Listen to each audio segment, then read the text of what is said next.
I mean, this is a really interesting and potentially hopeful time to be engaged in Uzbekistan. As you know, I've been involved in human rights in Uzbekistan for 15 years, so I've seen other moments of hope, and I've also seen some many years where the situation has been much less hopeful. The Cotton Campaign has a goal of eliminating forced labor and child labor in Uzbekistan and Turkmenistan. And that's really the goal.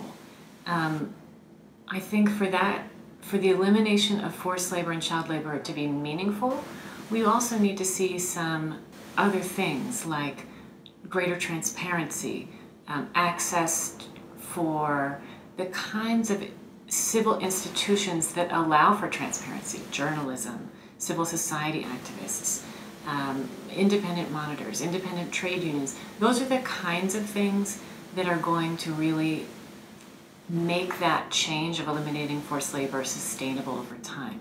Because those are the kinds of institutions that are going to be able to provide feedback to the government and say, this is working or this is not working, this is what we're finding.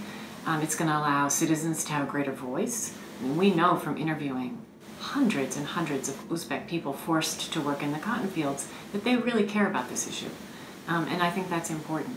So I think the Cotton Campaign's approach isn't really prescriptive in the way that would fit or not fit into some other kind of economic reform strategy. Our approach is prescriptive in the sense that it's rights-based. We need to see an end to forced labor. The Uzbek civil society activists that have been working publicly over the last 10 or 15 years, have made an enormous contribution to and they have helped get us to the point that we're all at today.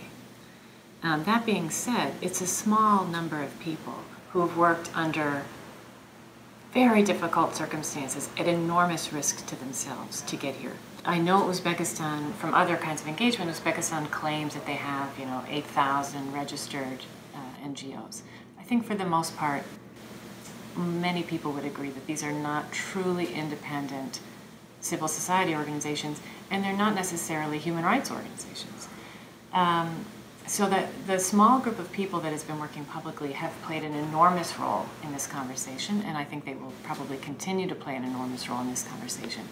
But having a true civil society means, allowing a multiplicity of voices in, not just people that the government handpicks or approves of or doesn't approve of. It's people who prove themselves by being dedicated to the work and by having constructive things to say.